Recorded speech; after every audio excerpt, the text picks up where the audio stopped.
Ya, Man. Salaman. Assalamualaikum warahmatullahi wabarakatuh. Waalaikumsalam warahmatullahi wabarakatuh. Jurusan. Silakan berdoa. Bismillahirrahmanirrahim. Bismillahirrahmanirrahim. Raditu billahi robba. Raditu billahi robba. Wa bil islami dina. Wa bil islami dina. Wa bi Muhammadin nabiyya wa rasulah. Wa bi Muhammadin nabiyya wa rasulah. Rabbi zidna ilman. Rabbi zidna ilman. Warzuqna fahman. Warzuqna fahman. Assalamualaikum warahmatullahi wabarakatuh. Waalaikumsalam warahmatullahi wabarakatuh. Alhamdulillahirrahmanirrahim. Salatu wassalamu ala asyrofil mursalin.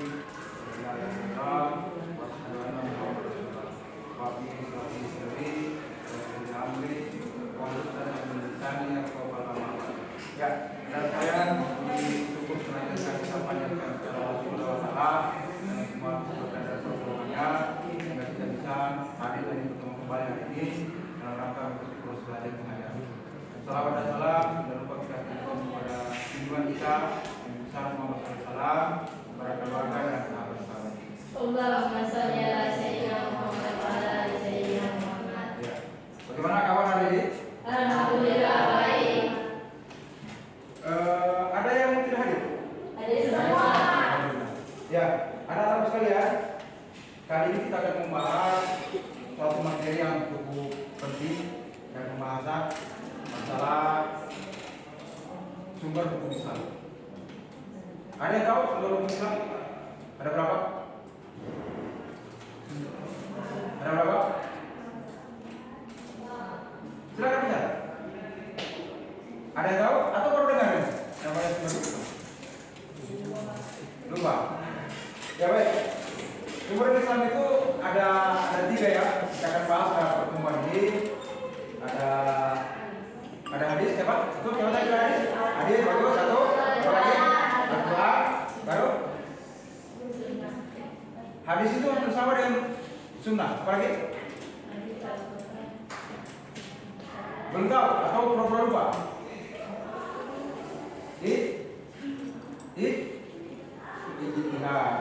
Jadi ada tiga sumber Islam yang kita bahas pertemuan kali ini. Ini penting anak-anak sekalian. Kenapa?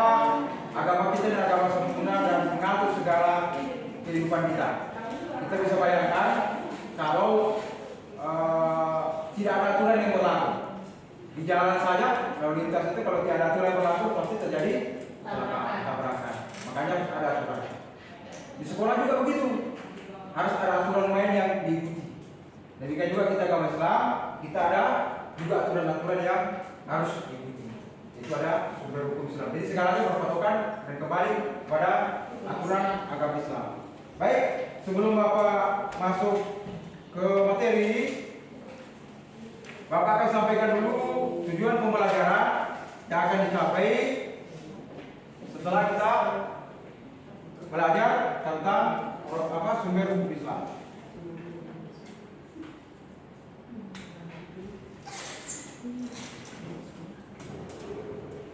Belum dulu ya.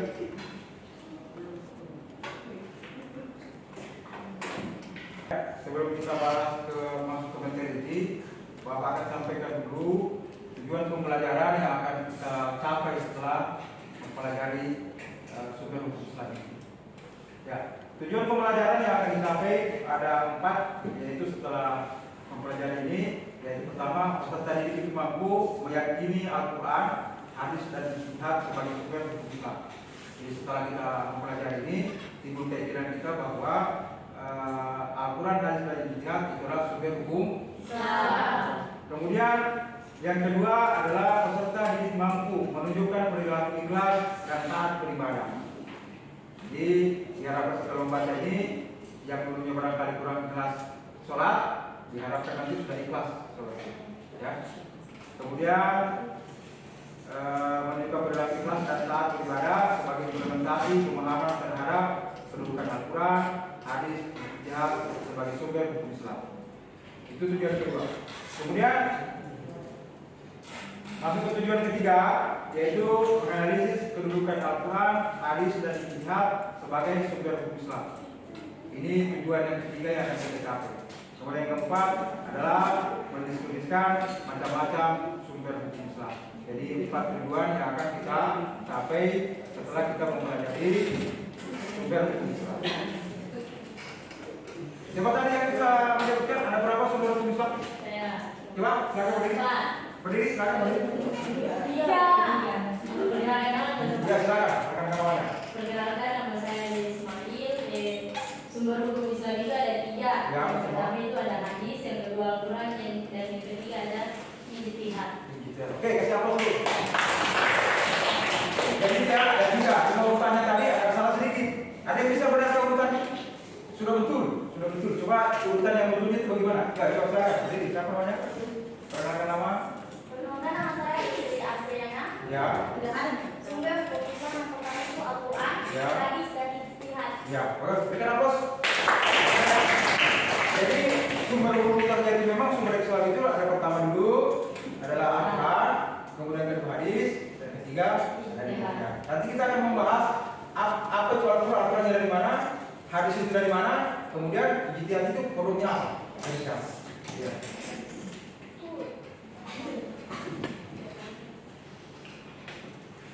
Jadi ini sudah terbagi kelompok ya. Kalau kita pakai kelompok yang lama yang sudah ada ya.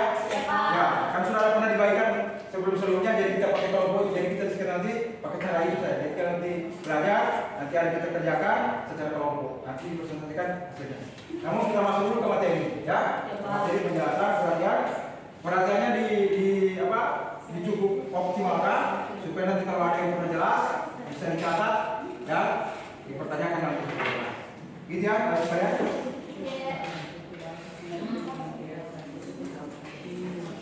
Ini sudah masing-masing sudah duduk kelompok ya? Ya. Sudah langsung masuk ke materi saja, ya?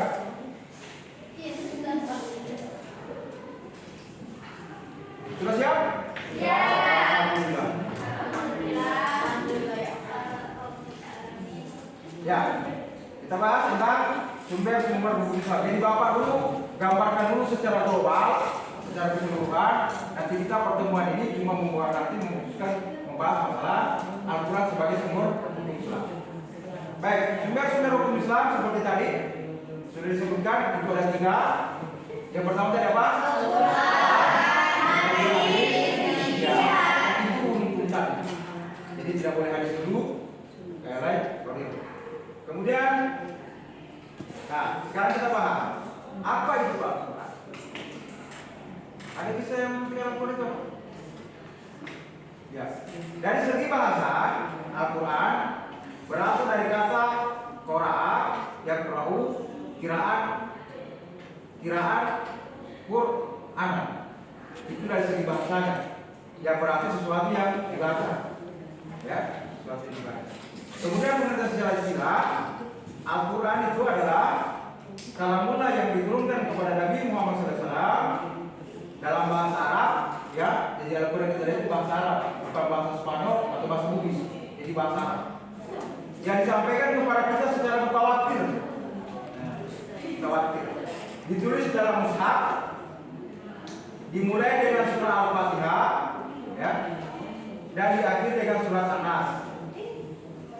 Membacanya berfungsi sebagai ibadah. Jadi kalau kita membaca Al-Quran ini, pahalanya dapat pahala sebagai ibadah. Apalagi kalau kita membaca sambil ada wudu, wah luar biasa lagi pahalanya. Apalagi kalau dibaca di dalam sholat, berlipat-lipat lagi pahalanya. Ya. Sebagai ibadah, sebagai mukjizat dari Muhammad SAW dan sebagai hidayah atau petunjuk bagi umat manusia. Jadi kalau kitab-kitab dulu itu dia cuma membahas untuk kaum tertentu saja. Ada berapa kitab yang diturunkan Allah? 4 semua? Taurat, Zabur, Injil, dan Al-Quran. 3 kitab yang ini selain Al-Quran itu cuma ditujukan kepada kaum tertentu saja. Tapi kalau Al-Quran itu sudah untuk seluruh umat manusia. Makanya dilakukan 3 ayat Nas. Ini bukan Al-Quran ya. Kemudian sebagai sumber hukum Islam, Al-Quran memiliki kedudukan yang sangat tinggi. Al-Quran merupakan sumber utama dan pertama sehingga semua persoalan harus merujuk dan berpedoman kepadanya. Hal ini sesuai dengan firman Allah Subhanahu wa taala, apa artinya? Wahai orang yang beriman, taatilah Allah dan taatilah Rasulnya. Maksudnya ini Muhammad ya. Dan ulil amri, arti semua kekuasaan di antara kamu. Kemudian jika kamu berbeda pendapat tentang sesuatu, maka kembalilah kepada Allah Subhanahu wa taala dalam Al-Qur'an dan Rasulnya atau sunnah. Jika kamu beriman kepada Allah dan hari kemudian, jadikan itu lebih utama bagimu dan lebih baik akibatnya. Ini Quran surat An-Nisa 59 ayat 59. Kemudian kandungan yang terdapat dalam Al-Qur'an. Ya. Kandungan yang terdapat dalam Al-Qur'an itu ada 3. Ulama mendefinisikan mengelompokkan bahwa dalam Quran besar itu yang 30 itu ada 3 hukum di situ yang terdapat. Pertama, akidah atau keyakinan. Ya, keimanan maksudnya sekali saya selalu sudah ditentukan, yaitu keyakinan yang tertancap kuat dalam hati. Akidah terkait dengan keimanan terhadap hal yang gaib yang tercantum dalam rukun iman. Apa ada berapa rukun iman? Nah, sudah berubah ya? Dalam 21 ini 7. Jadi 6. Apa semua itu? Iman kepada Allah, iman kepada malaikat, iman kepada kitab suci, iman kepada Rasul, pada hari kiamat dan qadar dan qadar. Kemudian syariat atau ibadah. Ya. Yaitu mengatur tentang tata cara ibadah baik yang berhubungan langsung dengan Sang Khalik Pencipta, ya. Yaitu Allah Subhanahu wa taala yang disebut ibadah manda. Jadi sekarang garis besar itu ibadah itu ada 2, ada ibadah manda dan ibadah manda. Ibadah manda itu yang langsung berhubungan kepada Allah Subhanahu wa taala. Yaitu yang kita bisa lihat di dalam rukun Islam. Tadi kalau masalah keyakinan, tadi rukun iman.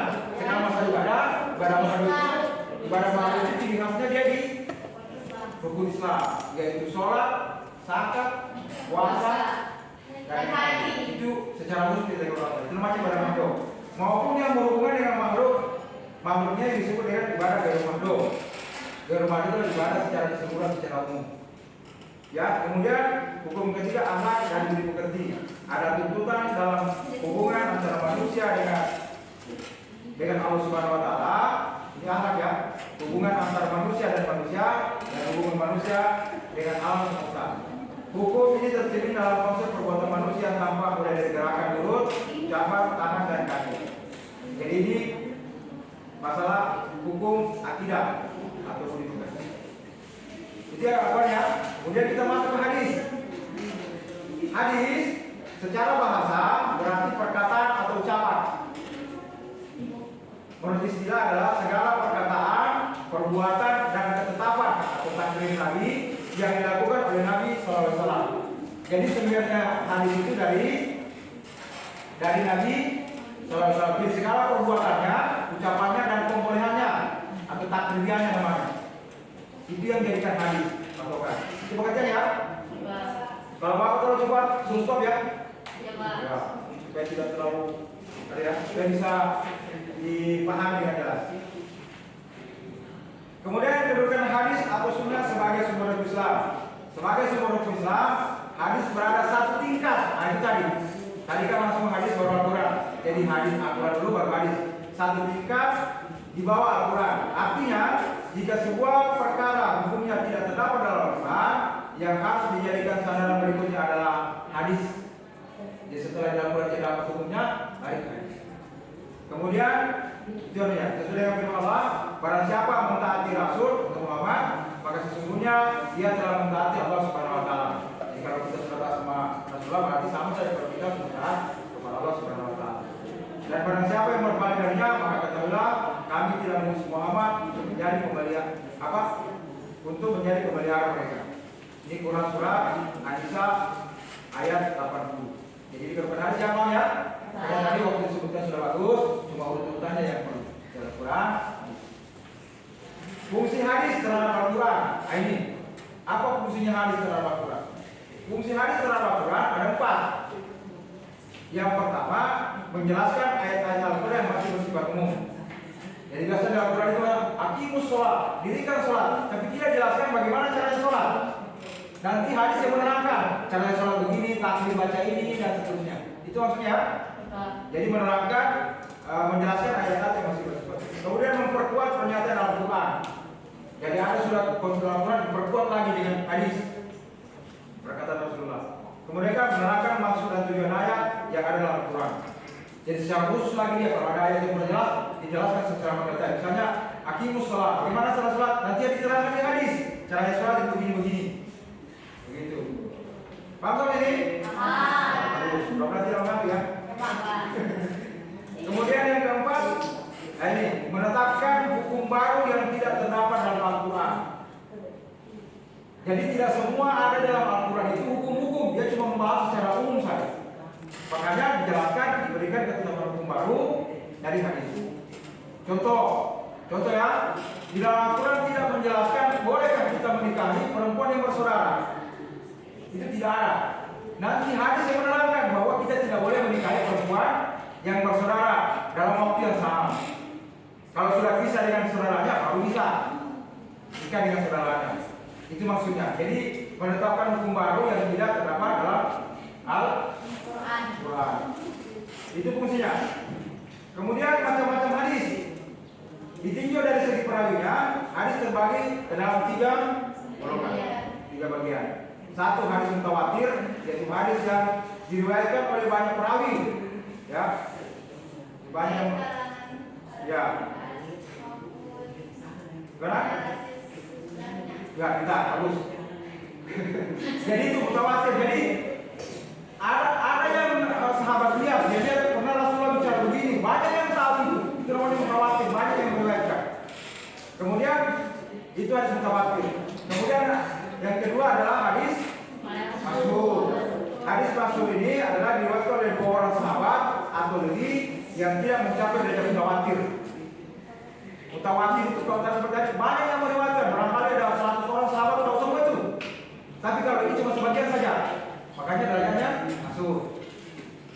Namun setelah itu tersebar dan diriwayatkan oleh sekian banyak tabi'in sehingga tidak mungkin bersepakat bersama. Tabi'in.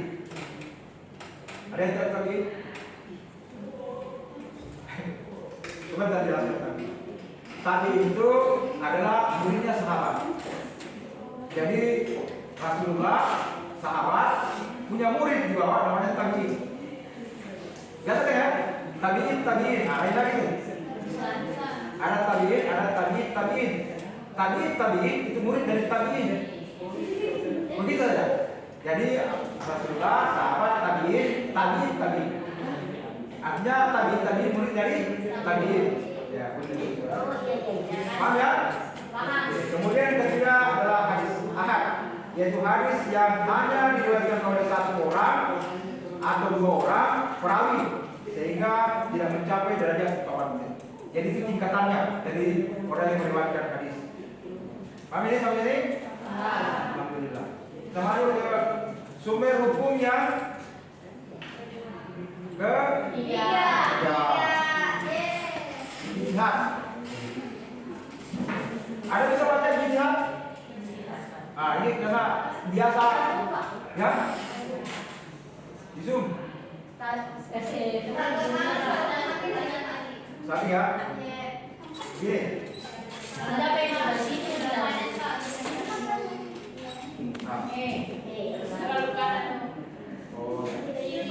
Tapi begini dulu, lidahnya dulu dikasih sebut, dikasih lancar. Ijtihad. Baru dengar? Itu kalau bukan sekolah. Kalau dulu tidak dengar, yang kamu sekolah kamu sudah tahu. Jadi berbeda sudah kamu punya pengetahuan dengan yang tidak sekolah. Ya, ijtihad ini apa ijtihad? Jadi tadi ijtihad adalah kata ijtihad berasal dari ya, semuanya dari bahasa Arab, bukan bahasa Latin atau bahasa yang lain.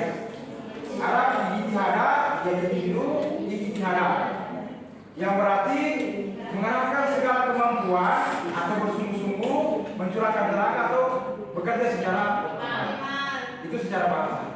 Kemudian secara istilahnya ijtihad adalah mencurahkan segala segenap tenaga dan pikiran secara sungguh-sungguh dalam menetapkan suatu hukum, ya itu maksudnya. Nah orang yang melakukan ijtihad namanya mujtahid. Pakai pokok ya mujtahid. Ya orang yang melakukan ijtihad pokok. Ya, jadi ini maksudnya ijtihad dipakai jika sekiranya ada perkara baru yang tidak terbahas secara jelas dalam Al-Quran, kemudian dalam hadis juga tidak ada, maka inilah produknya ijtihad yang dipakai. Di sini produknya ulama yang punya produk ini. Kalau tadi Al-Quran ada yang dari Allah, hadis itu sumbernya dari mana? Dari Al-Quran sumbernya dari Allah, kalau hadis dari mana? Apa dari mana? Ya, dari kan segala perkataan, perbuatan dan pembolehan Nabi itu hadis. Sekarang ijtihad berarti produknya para ya ulama atau di bawahnya Rasulullah, sahabat atau ulama boleh namanya ijtihad. Paham ya? Jadi sudah juga ya. Kita bahas sedikit lagi sebelum kita masuk kerja kelompok. Kedudukan ijtihad. Ijtihad memiliki kedudukan sebagai sumber hukum Islam setelah Al-Quran dan hadis. Jadi seperti tadi, kalau kita dapatkan sesuatu yang dalam Al-Quran, dalam hadis ditemukan ijtihad. Ijtihad nanti ulama yang berpendapat. Ijtihad dilakukan jika suatu persoalan tidak ditemukan hukumnya, itu dalam Al-Quran dan hadis. Namun demikian, hukum yang dihasilkan dari ijtihad tidak boleh bertentangan dengan Al-Quran maupun hadis. Jadi pedomannya ijtihad itu harus juga bersumber kepada Al-Quran dan hadis. Itu sumbernya. Jadi ulama itu tidak bisa mengeluarkan suatu pendapat, suatu fatwa di luar konsep dari Al-Quran dan hadis. Harus berdasarkan begitu. Baru jadi perlu. Kemudian bentuk-bentuk ijtihad. Nah, bentuk-bentuk ijtihad, saudara sekalian, dalam pembahasan ini diberi saja menjadi 3. Pertama, ijma. Ijma adalah kesepakatan para ahli ijtihad dalam memutuskan suatu perkara atau hukum. Itu ijma ya, kesepakatan ulama. Kemudian kedua, qiyas. Qiyas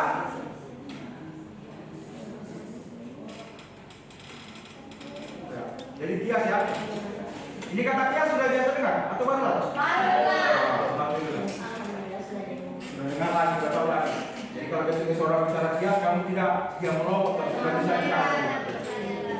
Qiyas adalah mempersamakan atau mengenalkan masalah baru yang tidak terdapat dalam Quran, ya, atau hadis dengan yang tidak terdapat hukumnya dalam Al-Quran dan hadis, kaitannya kesamaan sifat atau karakternya. Jadi menyamakan sesuatu. Kemudian masalah hukum salah, yaitu menetapkan hukum yang menitikberatkan pada kemanfaatan atau perbuatan dan tujuan tertinggi universal terhadap Islam. Ya, bisa ya?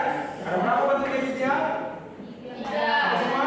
Ijtihad, qiyas, salah. 100 untuk semuanya. Kemudian contoh-contoh ijtihad, ya, contoh-contoh ijtihad dari masing-masing itu ijma. Di masa sahabat adalah kesepakatan untuk menghimpun wahyu ilahi yang berbentuk lembar-lembaran terpisah menjadi sebuah mushaf Al-Quran yang seperti kita saksikan sekarang ini. Jadi Al-Quran dulu itu ada sekalian yang saya kecantik yang terkait semuanya. Al-Quran dulu itu tidak seperti sekarang dibukukan. Dia berseragan seperti zaman Nabi. Ada ditulis di pelepah Quran, ada di tulang dan di tempat-tempat lain. Tapi semuanya dihafal sama sahabat-sahabat. Itu. Jadi tidak berbentuk seperti buku itu sekarang cuma seperti itu. Jadi berseragan. Nanti setelah meninggalnya Rasulullah, waktu perang di zaman Abu Bakar, banyak sahabat menghafal Al-Quran yang meninggal atau wafat. Makanya sahabat-sahabat bersepakat supaya bagaimana kalau dihimpun saja ini, dibukukan. Sahabat Abu Bakar itu yang jadi kalimat itu tidak mau. Karena kenapa? Karena tidak pernah diperintahkan Al-Quran, tidak pernah disuruh sama Rasulullah. Tapi karena ini kesepakatan orang-orang dengan kebaikan, maka dibukukanlah seperti sekarang itu. Jadi di halaman orang-orang yang menghafal Al-Quran, kemudian ditulis tuntutan sampai sekarang seperti itu. Jadi apa yang sekarang itu mesti juga keasliannya dijamin seperti ada yang di Lauhul Mahfuz. Itu contoh ya. Kemudian contoh yang kedua, mengharamkan hukum minuman keras selain khamar, seperti brandy, whisky, topi milik, vodka, dan narkoba. Ada yang nama-nama ini? Cuma nama. udah. Kalau hafal berarti jangan gunakan. Mudah-mudahan jangan ya, cuma sekedar tahu namanya aja. Ya, cuma tahu namanya aja. Narkoba karena memiliki kesamaan sifat dan karakter dengan khamar, yaitu memabukkan. Di dalam Al-Quran tidak ada tertulis brandy, tidak ada tertulis whisky, kopi giring, apalagi vodka atau narkoba, apalagi cap tikus, tidak ada. Jadi bagaimana karena tidak ada dalam Al-Quran? Apakah boleh kita minum cap tikus? Kenapa? Kenapa? Itu karena dia masuk di khamar, memabukkan. Itulah namanya menyamakan, menganalogikan yang sama. Itulah namanya tidak ada. Tidak ada dalam itu tertulis macam-macam ini. Makanya namanya kias, disamakan. Contoh ijma juga ya, contohnya ijma juga salah satunya tadi ya. Itu menetapkan satu Syawal atau satu Ramadan. Ulama kan di situ kumpul menentukan satu Syawalnya, satu Ramadannya apa. Itu contohnya. Kemudian masalah yaitu seorang wajib mengganti atau membayar kerugian atas kerugian kepada pemilik barang karena kerusakan di luar kesepakatan yang telah dilakukan. Misalnya adalah punya barang, itu tidak tapi rusak, yang sebagai orang yang gantilah barang itu. Paham ya? Sampai sini ada yang bertanya? Ya. Baik, anak-anak sekalian, itu tadi materi singkat secara garis besar. Materi tentang hukum sumber hukum Islam. Jadi berapa sumber Islam? 3. Apa semua? Tahu sudah betul-betul ya? Tahu. Sekarang kita perspektif pembahasan kita bahas dulu masalah Al-Quran. Kita perspektif dulu masalah kita membahas dulu secara praktis. Pertemuan berikutnya lagi kita masuk ke masalah ke hadis. Pertemuan berikutnya lagi ke pertemuan berikutnya lagi nanti kita presentasikan orang mempresentasikan apa-apa saja sumber Islam. Kita buat kelompok, nanti saya berikan tugas.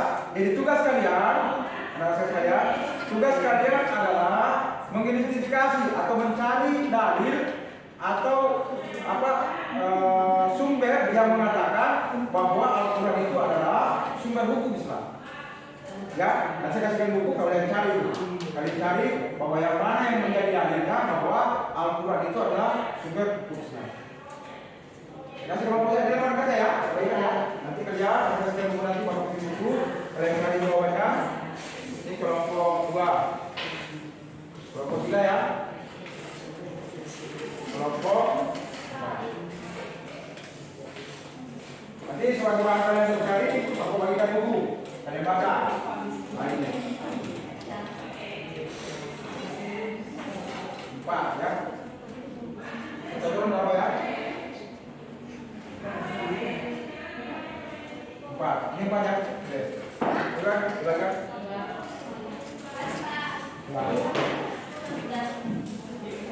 Polisi kurang ya. 4 berarti sini. Oh 3 ya. Supaya lagi. Ya. Satu lagi. Ya, silakan. Kalian cari ya, pakai buku itu.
ya, cari semua di situ ya, Bapak Saudara. Kamu indikasi di situ.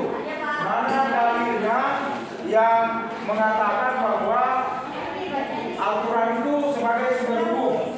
Ya. Saya kasih waktu 10 menit ya. 15 menit.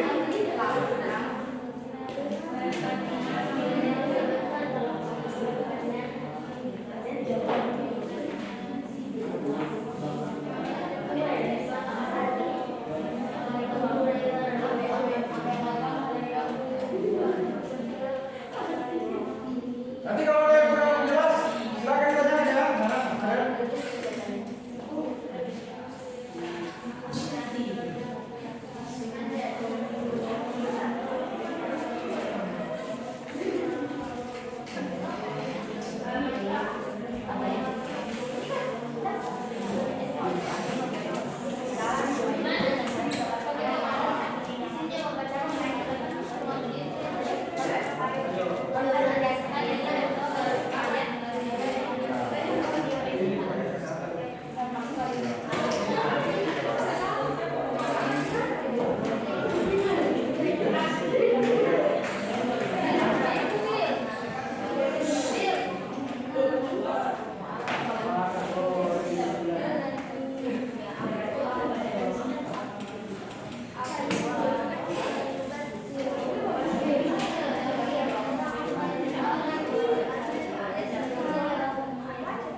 Ya, silakan dibaca ya, dicari yang mana yang menjadi dalilnya bahwa Al-Quran itu adalah sumber hukum Islam dari buku yang ada pada kalian atas judulnya.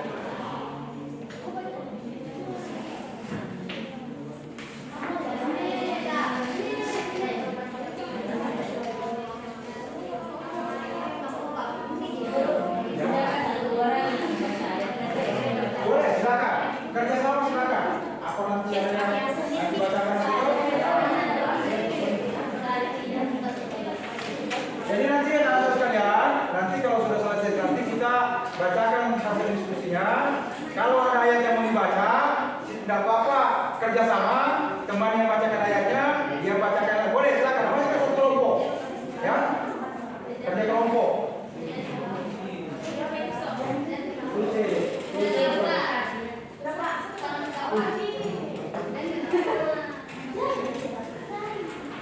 Baca, cari yang sebanyak-banyaknya ya. Cari yang sebanyak-banyaknya yang kalian bisa. Ya. Jadi fokuskan dulu anak-anak sekalian, fokuskan dulu ke masalah Al-Qurannya. Nanti pertemuan berikutnya lagi ke dalam masalah hadis. Jadi cari yang menjadi dalil kita memakai Al-Quran sebagai sumber hukum.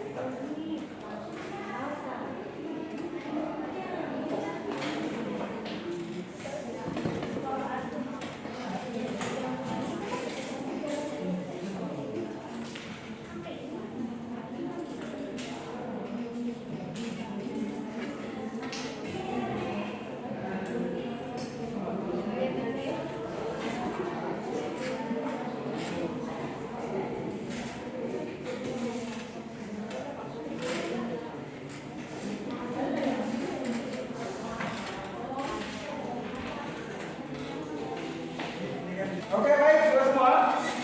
Sudah semua? Oke, baik, kita akan melihat mereka dulu. Jadi dari satu kelompok ya, membacakan hasil yang ditemukan dari kerja kelompoknya. Jadi begini sekalian, jadi dari sekian banyak yang ditemukan itu, coba dulu, satu saja yang dibaca. Satu yang dibaca, karena banyak waktu ya, kita tidak lama lagi. Jadi satu yang dibaca. Kelompok lain, apabila sudah sama yang pernah dibacakan dengan kelompok yang juga kelompok lain, tidak usah lagi yang dikejar ke bangsa, yang lain lagi saja yang membaca. Kan baca ditemukan ya, bukan cuma satu ya. Ya, begitu caranya. Caranya begitu. Jadi nanti kelompok lain menyimak, oh ini sudah disampaikan sama kelompok lain. Tidak usah lagi kalian baca lagi, sehingga yang tidak dibaca sama kelompok lain. Oke baik? Oke siap? Oke, baik. Kita mulai dari kelompok satu. Silakan membacakan hasil kelompok kerjanya, kerja kelompoknya.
terima kasih. Kita kasih apa tuh?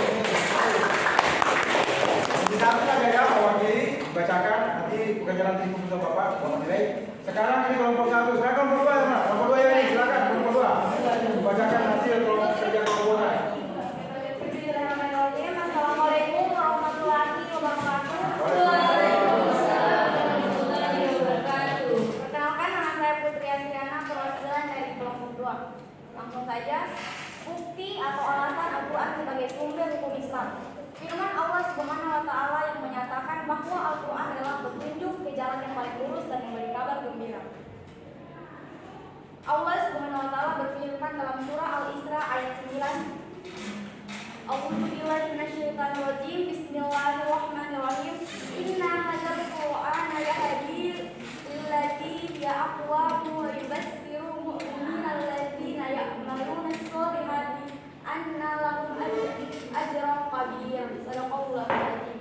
Yang artinya, sungguh Al-Quran ini memberi petunjuk ke jalan yang paling lurus dan memberi kabar gembira kepada orang mukmin yang mengerjakan kebajikan bahwa mereka akan mendapat pahala yang besar. Sekian dari kelompok kami. Kurang dan lebihnya saya mohon maaf. Saya akhiri. Wassalamualaikum warahmatullahi wabarakatuh. Waalaikumsalam. Itu adalah Quran surah Al-Isra ayat 9. Oke, itu dari ya. Sudah 2 ya tadi ya. Pertama surat di sini surat apa? Al-Isra ayat 59, ini surat Al-Isra ya. Ya, sudah 2 ya. Kemudian kelompok 3 mana? Ya, silakan kelompok 3 membacakan hasil kerja kelompoknya. Assalamualaikum warahmatullahi wabarakatuh. Waalaikumsalam warahmatullahi wabarakatuh. Di sini saya akan membacakan dari hasil kerja kelompok 3. Bukti alasan Al-Quran sebagai sumber hukum Islam yaitu firman Allah Subhanahu wa Ta'ala yang menyatakan bahwa Al-Quran membawa kebenaran dan memerintahkan Nabi agar mengadili perkara-perkara manusia dengan Al-Quran. Berikut dalilnya Quran surah An-Nisa ayat 105 yang berbunyi Bismillahirrahmanirrahim. Inna anzalna ilaikal kitaba bil haqqi litahkuma bainan nasi bainan nasi bima ma'akum wala taqul lil inna qawmasima, yang artinya sungguh kami telah menurunkan kitab Al-Quran kepada Muhammad membawa kebenaran agar engkau mengadili antara manusia dan apa yang telah diajarkan Allah kepadamu, dan janganlah engkau menjadi penentang orang yang tidak bersalah karena membela orang yang berkhianat. Quran surah An-Nisa ayat 105. Dari ayat ini dapat diidentifikasikan bukti atau alasan Al-Quran sebagai sumber hukum Islam, yaitu disebabkan Allah Subhanahu wa Ta'ala telah berfirman bahwa sesungguhnya Al-Quran itu diturunkan kepada Nabi Muhammad untuk mengadili perkara-perkara yang terjadi pada manusia. Ini berarti bahwa Al-Quran itu merupakan sumber hukum Islam. Demikian dari kelompok kami, semoga dapat dimengerti. Wabillahi taufiq wal hidayah. Wassalamualaikum warahmatullahi wabarakatuh.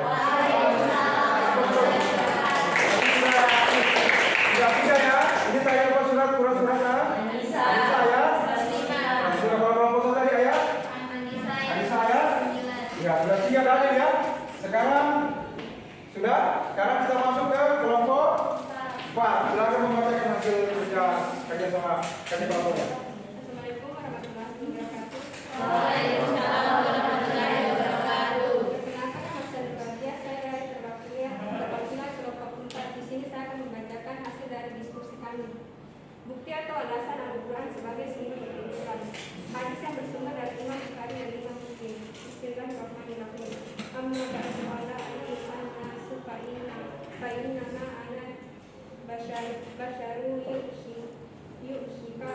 yu'shiku ayya rasulullah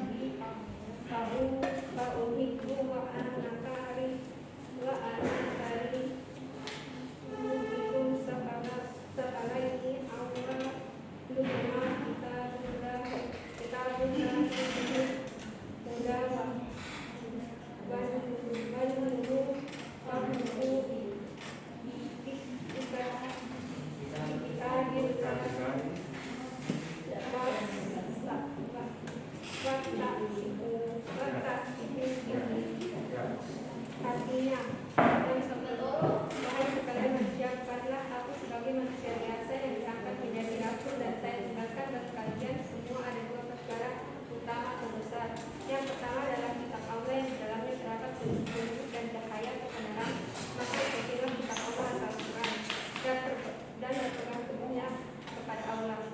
Berpegang teguhnya kepadanya. Hadis riwayat Muslim.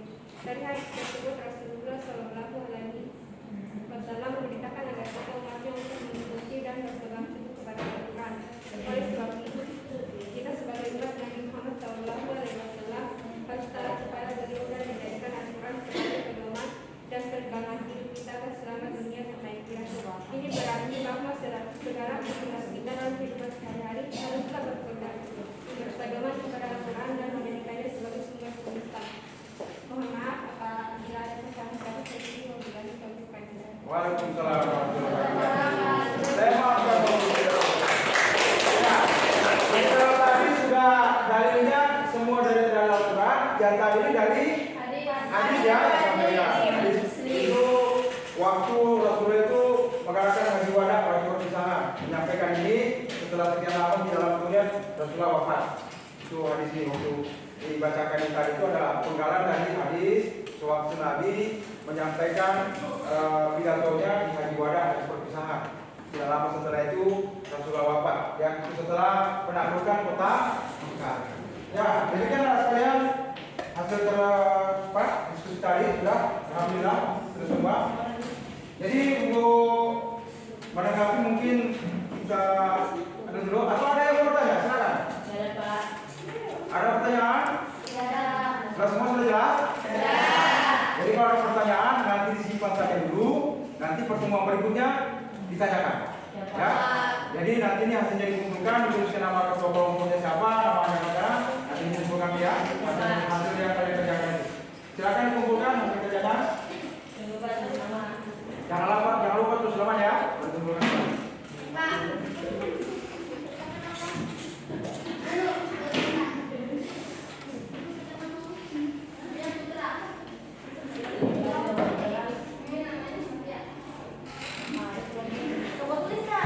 Ya, silakan dikumpulkan.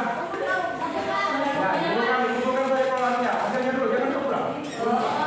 Hasilnya kita mau dilihat dari kelompoknya, ya. Sebentar saja. Kita mau selesai pembelajaran ini.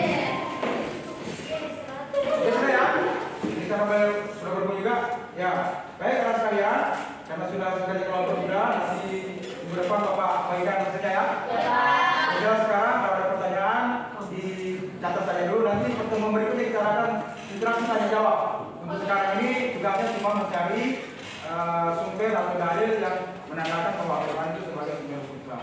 Ya, baik rekan sekalian, alhamdulillah ini sudah selesai. Dan sebelum kita akhiri pertemuan ini ya, Bapak akan bacakan sedikit dulu penguatan bahwa ada berapa dalil tadi ditemukan itu, yaitu Quran surat An-Nisa 29 itu diperintahkan untuk mentaati Allah Subhanahu wa taala dan mengikuti Al-Quran. Ini yang dapatkan kelompok tadi. Kemudian yang kedua surat An-Nisa ayat 105 yaitu Al-Quran membawa kebenaran dan memerintahkan Nabi akan mengadili perkara manusia dengan Al-Quran. Kemudian Al-Quran yang ketiga yaitu ayat 9 An-Nisa ayat 9 Al-Quran adalah petunjuk jalan yang paling lurus dan memberi kabar gembira. Alhamdulillah dari hasil diskusi kita dan sekalian kita dapat menyimpulkan bahwa Al-Quran itu merupakan sumber hukum Islam yang pertama dan paling utama. Tidak ada selain itu. Kalau kita mau selamat di akhirat, maka harus berpegang teguh kepada Al-Quran. Kemudian anak sekalian, sebelum kita mengakhiri pertemuan ini, nanti ada PR, ada nanti di halaman 162, halaman 62 ya. Kalian kerjakan itu, nanti minggu depan kita kumpul hasilnya, ya. Ya, PR Pak. Terserah kerja di mana, yang penting di luar sekolah.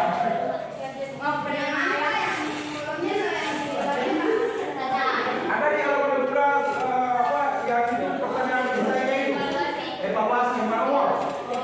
Ya, kita jaga kembali. Ya, biarnya saja dulu. Oke, baiklah sekalian. Sebelum saya mengakhiri, Bapak mau tanya dulu. Apakah masuk tadinya atau tidak? Masuk. Ada berapa sumber hukum Islam?